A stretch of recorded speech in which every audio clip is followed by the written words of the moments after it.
Bom dia. Bom estarmos aqui na casa do Pai. Então tá bom. Abra sua Bíblia lá em Mateus 14.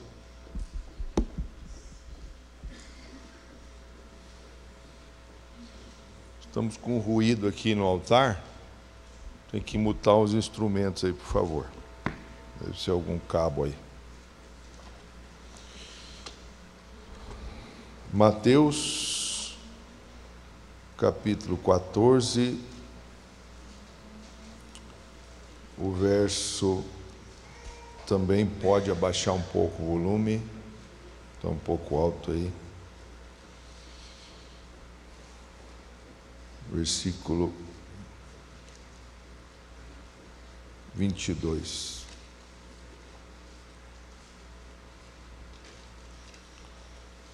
Mateus 14, 22. Acharam? Andando sobre os problemas. Eu já preguei várias vezes sobre Jesus andando sobre as águas, né?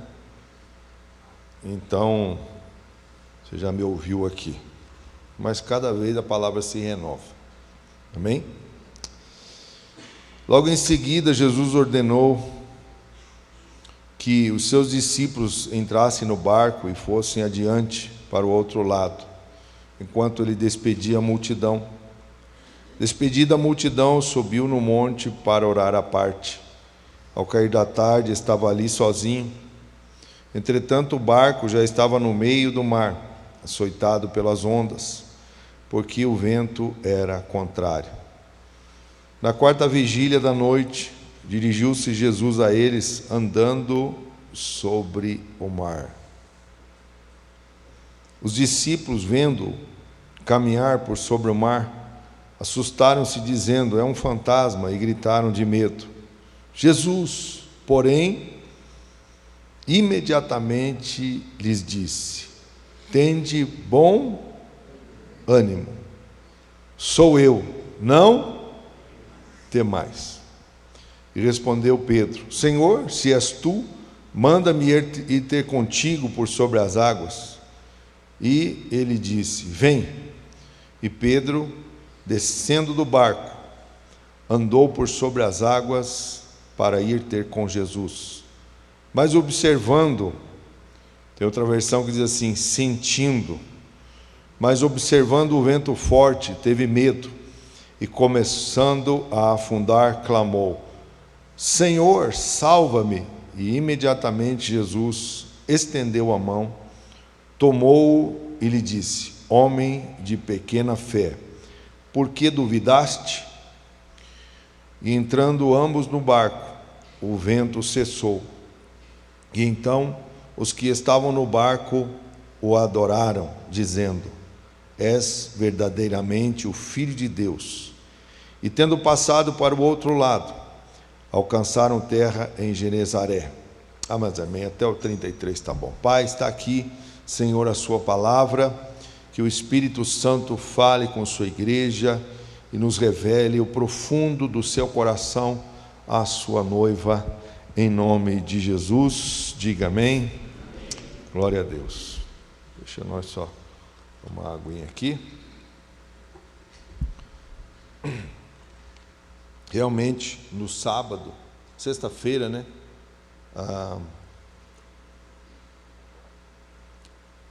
Foi uma bênção o culto em espanhol. Então você que conhece um venezuelano, um cubano, pessoal que fala a língua hispana, traga-os, né? Depois converse com o Gustavo e a Mary, porque realmente foi uma bênção aqui poder ouvi-los, louvar a Deus na sua, alabar ao Senhor na sua língua, alabar ao Senhor. Então foi muito maravilhoso, né?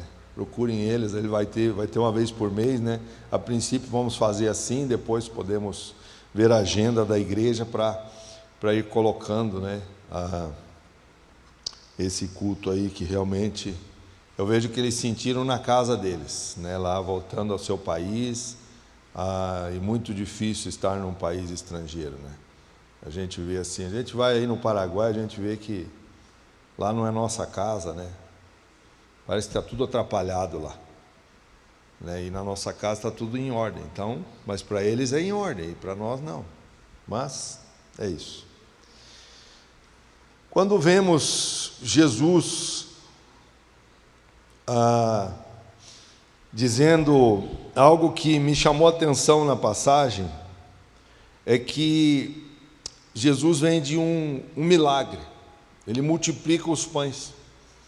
Pouco antes, a multiplicação de pães, o milagre aconteceu através da sua palavra, através do haja do Senhor, né, através do agir de Deus, o milagre.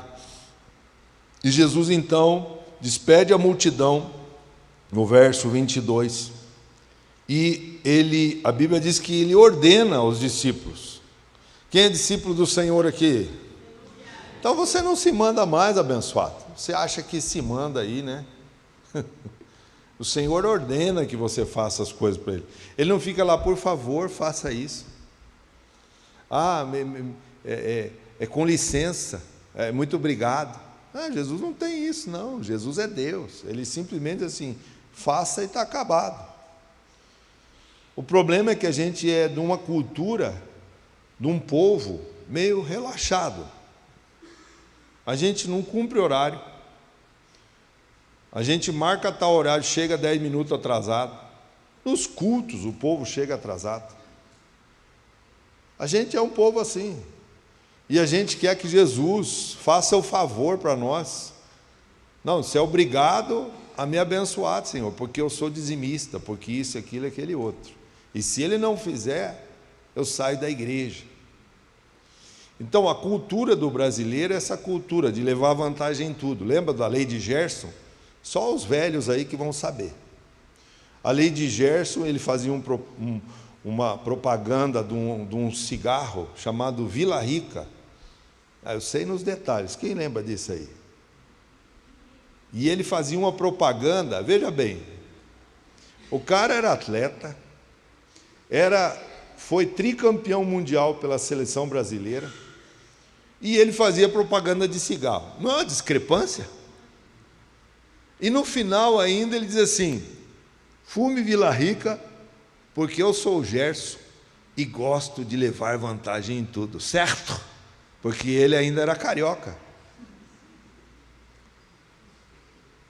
O brasileiro é isso aí, ele gosta de levar vantagem em tudo, certo? Dando mau testemunho, mandando os caras fumar. Claro que os jogadores aí hoje, os caras bebem, fumam, usam droga, é uma maravilha. Claro, não todos, com a devida exceção, tem profissionais realmente no ramo, mas a maioria, gente, hoje a coisa está feia para o nosso lado. Jogador fazendo sobrancelha. O Brasil está feio, né? Na seleção não ganha nada, é 4-1 para a Argentina. Os hermanos estão glorificando de pé nas igrejas. Ganharam do Brasil. Mas essa seleção aí não tem nada a ver. O que isso aqui tem a ver com a gente? Pastor, fala da palavra, não fala de futebol. É que isso é o espírito da nação, a gente gosta de bola. Mas a gente está indo para um lado que está muito perigoso. O Senhor ordena e a gente quer que Ele peça. O Senhor ordena e a gente quer que Ele peça por favor para nós ainda. E a gente está pedindo para Ele assim, me faça um favor. Ele vai dizer assim, você espera que Ele diga assim, me faça o favor de ir às nações, me faça o favor de pregar o Evangelho. Não se chateie com o meu pedido. Não se chateie. Não, porque o povo brasileiro é mimizento. Se a gente fala um pouquinho mais grosso aqui no altar, o pastor está brabo. Não é brabo, é o jeito da madeira. É o jeito do profeta. O profeta não fica pedindo por favor. Porque o Senhor Jesus, Ele está dizendo assim, Ele ordenou, vão lá e atravesse, e acabou-se. Quem não quiser, caia fora do barco também. E Ele então vai dizer isso aqui para os discípulos.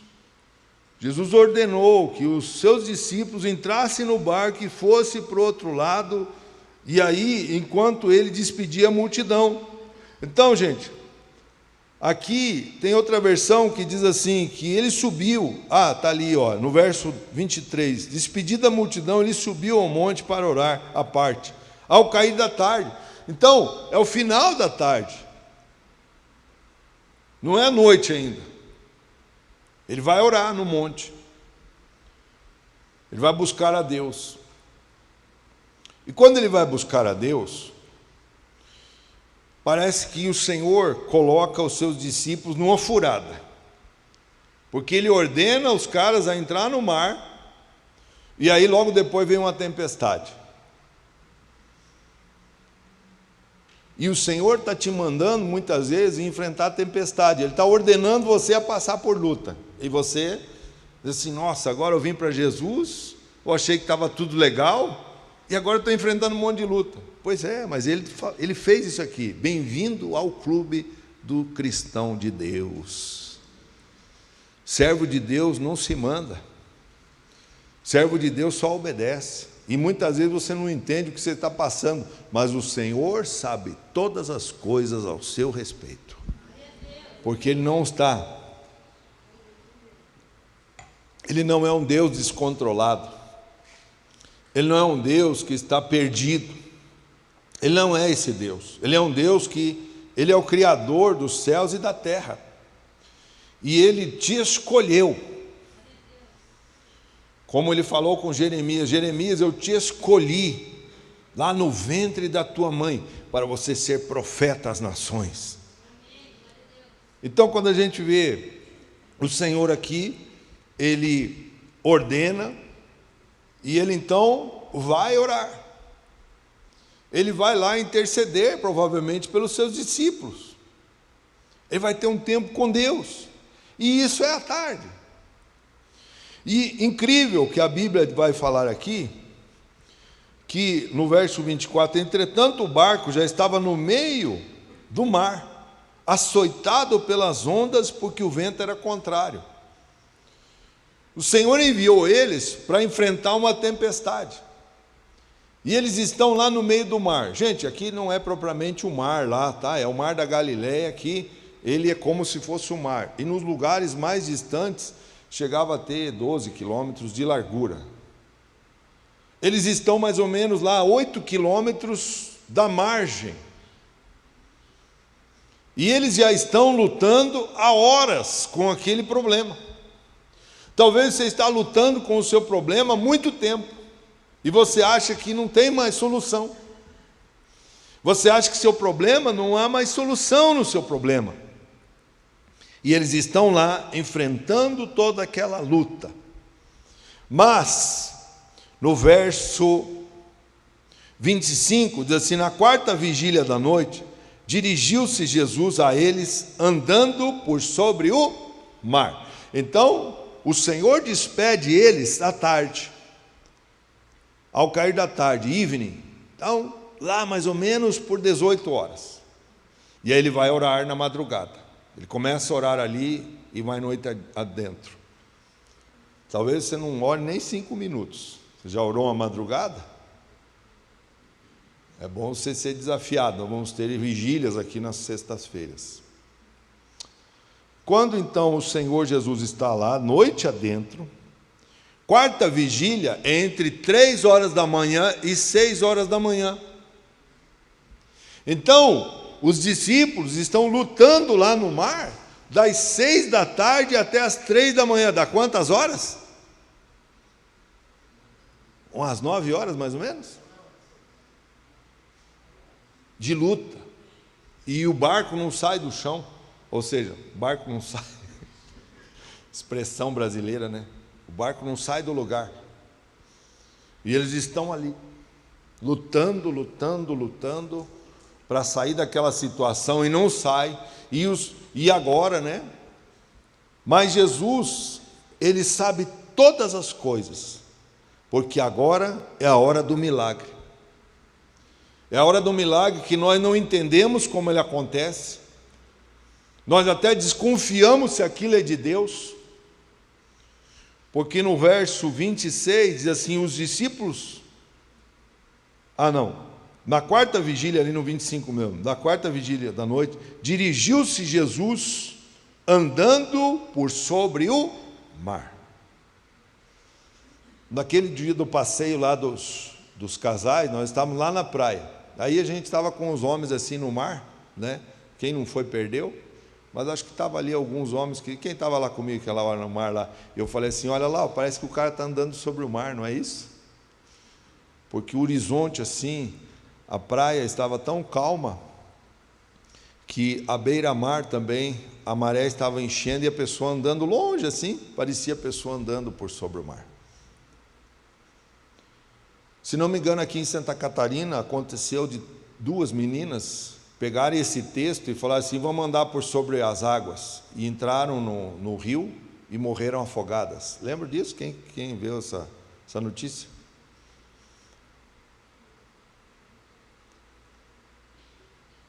Quando a gente vê o Senhor andando por sobre as águas, a gente vê que Ele está andando por sobre os problemas.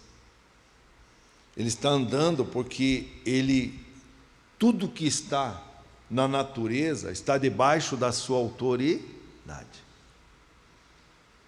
debaixo da sua palavra. É a palavra Logos que está funcionando ali, é o Logos de Deus. Ele está declarando. Aquelas mulheres lá que morreram afogadas, elas tinham uma palavra, mas não era o rema de Deus. Não era o que Deus mandou elas fazerem. Então não faça o que Deus não mandou fazer, senão você vai afundar. Agora, quando o Senhor Jesus está lá, andando por sobre as águas, os discípulos então vendo o caminhar por sobre o mar, assustaram-se dizendo, é um fantasma, e que gritaram de medo. Quando a gente vê essa parte, eles não discerniram quem estava andando por sobre as águas. Porque quem está narrando aqui é Mateus, ele já sabe o resultado. Mas eles olharam lá e viram um vulto, e pensaram até que era um fantasma. Então o milagre ele vai acontecer na sua vida de uma maneira que você vai começar a duvidar se aquilo é de Deus ou não. E você precisa saber que o Senhor está no controle da sua vida. E quanto tempo você está buscando um milagre, debaixo de uma prova, uma luta, não sei qual é o problema que você está enfrentando, e que o Senhor vai se manifestar na sua vida da maneira e da forma que Ele quer. E não é da sua maneira nem da forma que você quer. Então não encaixote Deus dizendo assim, tem que ser assim. Não, é do jeito que Ele quer. E às vezes virá de uma maneira inesperada. Eles estão lá lutando, tentando sair daquela situação, já provavelmente exaustos, porque estão lutando ali há mais de 8 horas no mar. E o Senhor, Ele estava onde? Quando o povo estava lá, naquela dificuldade? Ele estava orando. A Bíblia diz que o Senhor está à destra de Deus Pai e intercede por nós nesse momento. Você precisa ter essa consciência, que o Senhor não está descontrolado, Ele está no controle de todas as coisas. Posso ouvir um amém? Então, no verso 27, em diante ali, diz assim, Jesus, porém, imediatamente, lhes disse, tende bom ânimo, tenha ânimo, mesmo em meio a essa dificuldade que você está, tenha ânimo, se anime, não adianta você reclamar, não adianta você ficar murmurando aí, tenha ânimo, se anime. Ele diz assim, sou eu. O eu sou está aqui nesta manhã. O eu sou, que é Jesus, está aqui nesta manhã. Quando ele fala sou eu, ele está declarando aquela palavra que Deus falou para Moisés, diga que eu sou está contigo. O eu sou está com você. Ele diz assim, eu sou, então não temais. Ele está dizendo assim, don't be afraid, não tenha medo. Não tenha medo. Porque se você ficar com medo naquela hora, eu sei, gente, isso tem a ver com o quê? Com os sentimentos que nós temos. Porque no meio do problema, a gente não consegue só focar no problema, e a gente fica afligido porque você é gente. E o Senhor colocou sentimentos em nós. Então o sentimento faz você tremer as pernas. Quantas vezes houveram guerras em Israel, em que o Deus de Israel estava com o povo de Israel, porque eles estavam diante de Deus com a sua vida consertada, acertada, no altar de Deus, e os inimigos tremiam as pernas, de medo. Eu não sei se você já passou por angústias e preocupações tão grandes, que você, quando ouviu uma notícia, aquilo parece que você tremeu as pernas. Tem um filme interessante para você assistir, o Resgate do Soldado Ryan. Tem uma cena lá em que estão chegando assim alguns soldados, né? Provavelmente um oficial junto, né? Na fazenda da mãe do soldado Ryan. E aí quando desce lá do carro, desce já um padre, um sacerdote e o oficial para dar a notícia que 2 filhos dela tinham morrido em combate, mas sobrou um, o James Ryan. Quando ela vê aqueles homens descendo, ela se escora assim. Quem assistiu o filme? Assiste lá, é bom. Não é só morte não, tem uma história e é verdadeiro. E ela se escora assim e começa a cair na área da sua casa. Muitas vezes você escuta notícias que vocês não estão preparados para aquilo, nós não estamos preparados, e aí parece que a gente treme as pernas, porque você é gente, mas nesse momento você vai ter que achar força lá dentro, e a Bíblia diz que a nossa força vem do Senhor. Você não pode estar escorado na sua força, você tem que estar escorado na força do Senhor. Jesus disse assim: não temas. Agora Pedro é aquele homem que é o porta-voz do grupo, sabe, aquele que sempre fala, e às vezes fala bobagem no grupo. Esse é o Pedro, dá opinião tudo errada, né? Quando o professor pede lá para alguém, dá a sua opinião aqui, ele dá, é o cara que mais fala coisas desconexas no meio do grupo, mas aquilo que o outro não tinha coragem de falar, esse cara tem. Muitas vezes o grupo fica lá tirando sarro, né? Na escola é assim, né? Sempre tem aqueles que vai lá falar de novo, olha o bobalhão da corte. Mas aquele tem coragem para fazer as coisas. Pedro foi o cara que teve coragem. Os outros sempre o criticavam porque ele tinha essa coragem. E o Pedro então diz assim: respondeu-lhe Pedro: Senhor, se és tu, no verso 28, manda-me ir ter contigo por sobre as águas. Olha o pedido dele. Olha só, se és tu, ele estava meio em dúvida ainda, mas se é o Senhor, então eu creio. Se é o Senhor na tua vida, você crê? Amém ou não amém? Você crê ou não crê? Amém. Você acordar aí, está meio dormindo aí? Opa, espera aí, gente.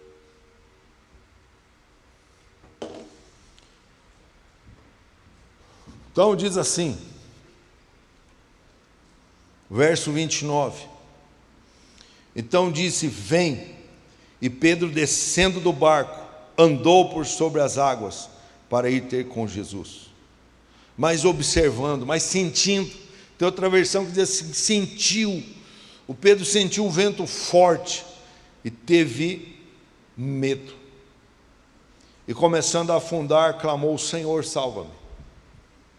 Quantas vezes nós sentimos as pernas tremerem, sentimos medo em uma situação, mas aí é o momento de você buscar a Deus, é o momento de você dizer: salva-me, Senhor, Sozinho eu não consigo, eu vou afundar. Eu não consigo. Salva-me, Senhor. Salva-me.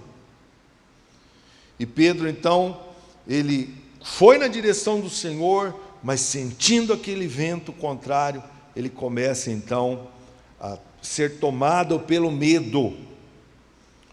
E a fé, gente, a fé não trabalha com medo. Nós que temos a fé no Senhor, você tem que trabalhar em cima da sua fé. Não trabalhe em cima do medo, porque o Senhor não consegue agir quando você está com medo. Você vai ter que acreditar, você vai ter que confiar no Senhor, naquele momento em que você está passando lutas ali. E as pressões, elas servem para fazer você crescer. Entenda isso.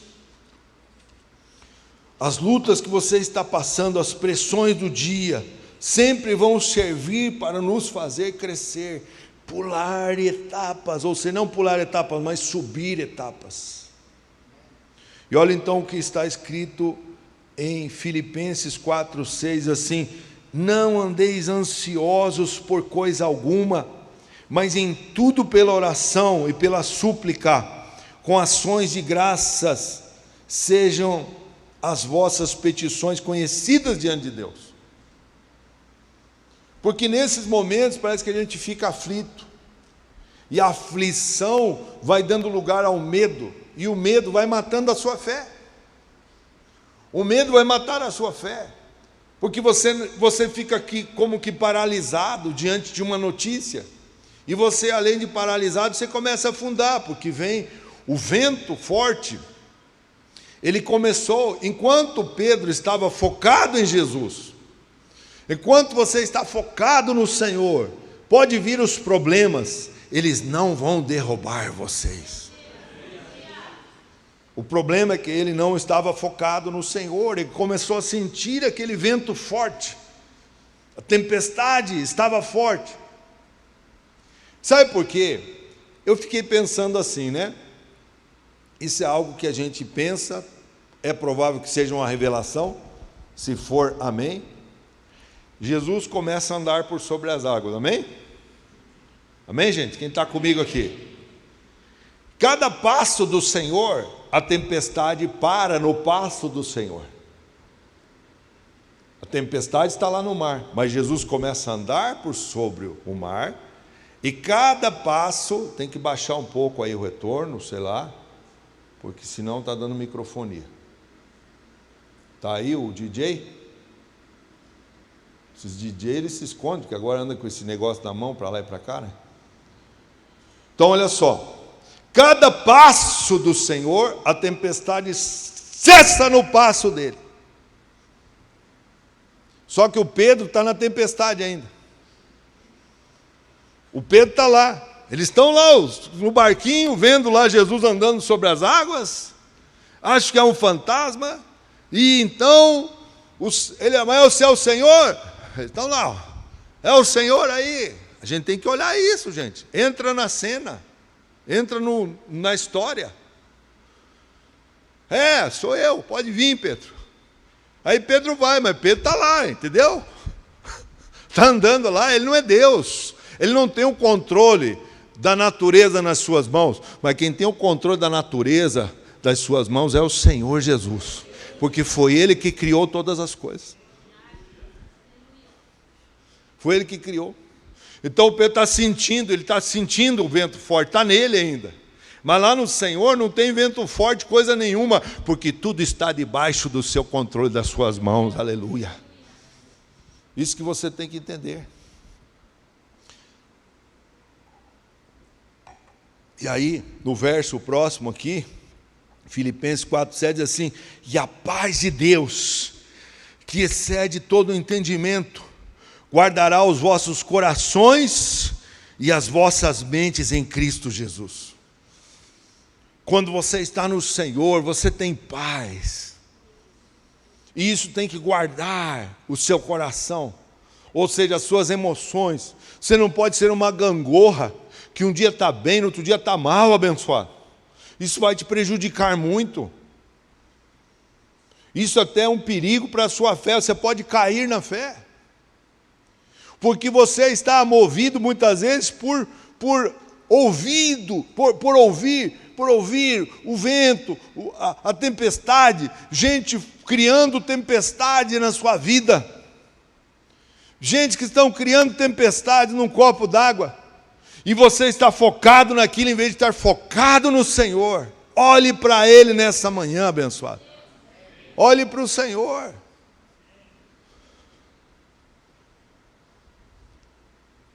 Tire o foco desses problemas. Tire o foco. Pedro, que é o que escreveu a sua carta lá no capítulo 5, primeira carta de Pedro 5, o versículo 7 diz assim: lançai sobre ele toda a vossa ansiedade, porque ele tem cuidado de vós. Lança sobre ele. Enquanto os problemas estão nas suas mãos, não tem como Deus agir. Não tem como o Senhor fazer. Porque ele está nas suas mãos. Porque você vive o problema. Que você está vivendo aquilo.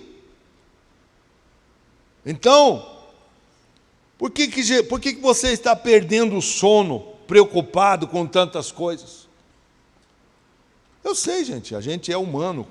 Quantas vezes já perdi o sono por causa de problemas dentro da casa de Deus, de ovelhas rebeldes, de gente que estava aí mais para causar problema do que avançar no reino, de ganhar almas. A gente, pastor, não é para ser isso, mas pastor muitas vezes é psicólogo, é médico, não é? Pastor é bombeiro, vive apagando incêndio aí, que vocês criam muitas vezes. Aí a gente chama o pastor. Chama o pastor. Parecia até aquele programa lá do Gugu, lá, lembra? Chama o bombeiro, vinha o bombeiro lá, pagar. Lá era outra história, né? Vocês sabem. Para quem viu, os caras estavam à flor da pele lá. Mas, aqui na igreja parece que é isso, às vezes. Eu me recuso a virar bombeiro aqui dentro, amém? Eu me recuso. E assim, se vem se aconselhar comigo, já vai pegando o jeito da madeira. Fala lá já de uma vez, beleza? 2, 3 palavras assim, então vai lá e faça isso aqui, ó. Beleza? Não, mas o senhor não tem que... A gente é parecido com o Eliseu, entendeu? O Eliseu, quando chegou lá o Naamã para ser curado pelo Eliseu, quando ele esperou o Eliseu, veio o Geazi na porta. O Senhor mandou o senhor tomar banho, vai tomar banho lá no Barigui. Lá que o senhor vai ser curado. Desce 7 vezes no Barigui, mas o Barigui está cheio de excremento. Pois é, mas é lá que você vai tomar banho para ser curado. Não é que a gente perde a paciência, é que a gente já sabe o desenrolar da coisa, a gente já tem experiência na coisa. Falou 2, 3 palavras, o problema está ali, vai lá resolver aqui. Mas a pessoa quer que você enfeite. Mas eu esperei que o profeta viria e ia sapatear aqui, ia, oh glória! Boazinha para trás. Agora os pregadores estão subindo em pau de sebo dentro da igreja, já viram isso também? Quanta bobagem.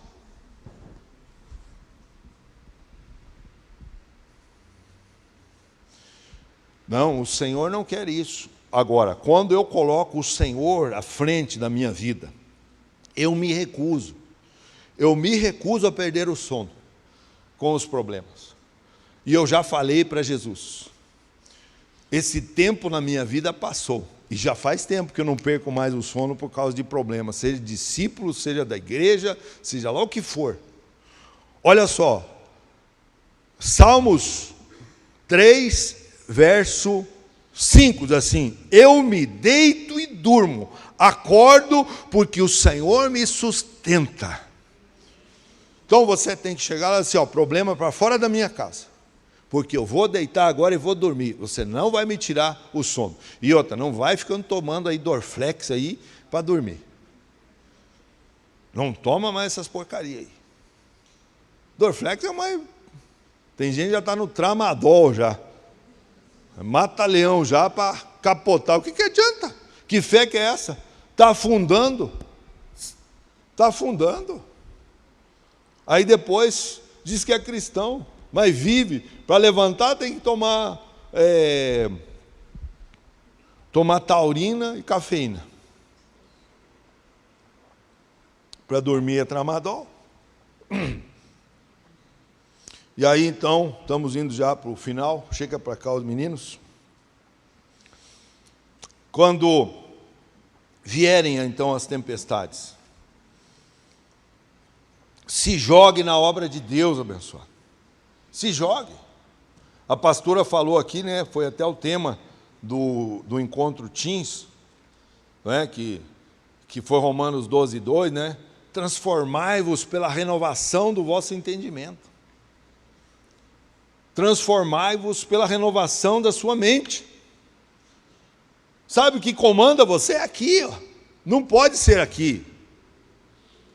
O problema é que a pessoa está sendo comandada por aqui.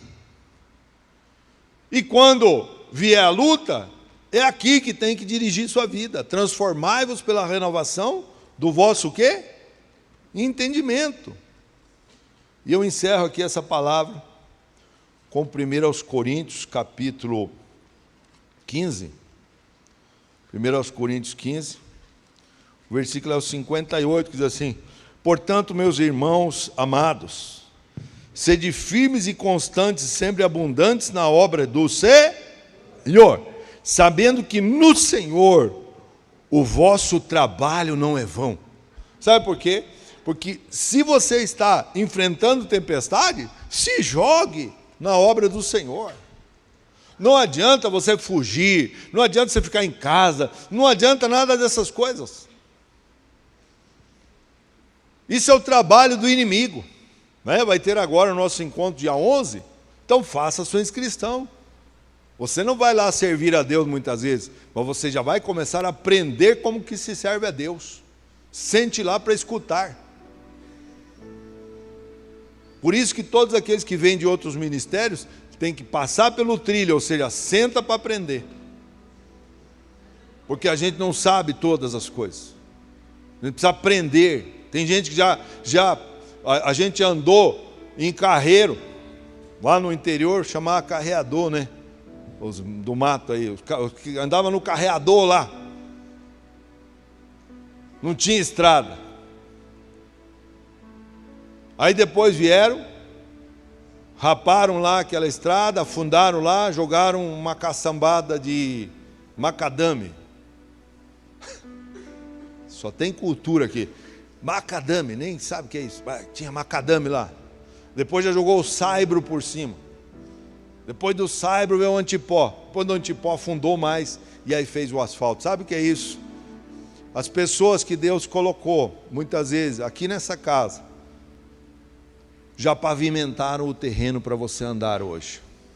Isso não quer dizer que você também não tenha que fazer o trilho de novo, que nós já fizemos.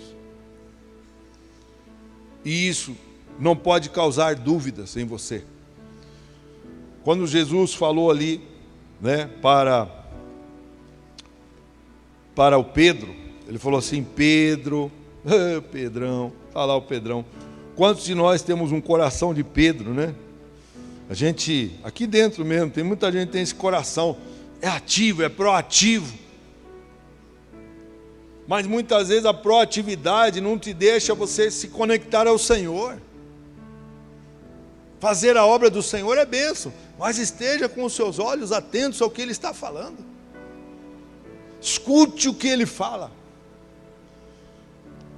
Porque naquele momento o Senhor falou para ele: ó Pedro, homem de pequena fé, no verso 31, ele diz assim: por que duvidaste? Sabe, o medo vai gerar outros sentimentos, e que se ele cair na pouca fé e depois aumentar para a dúvida, você perdeu tudo que você ganhou até aqui, abençoado. Porque você vai começar a duvidar dos milagres. E o Senhor quer fazer e trabalhar na sua vida em pequenas coisas também. Você vai ter que ser grato ao Senhor pelos pequenos milagres. Você quer uma coisa grande, mas valorize o Senhor e glorifique a Ele pelas pequenas coisas que Ele está fazendo na sua vida. Porque senão corremos o risco de entrar em dúvida ao alimentar sentimentos malignos em nossas vidas. Fique de pé na presença de Deus.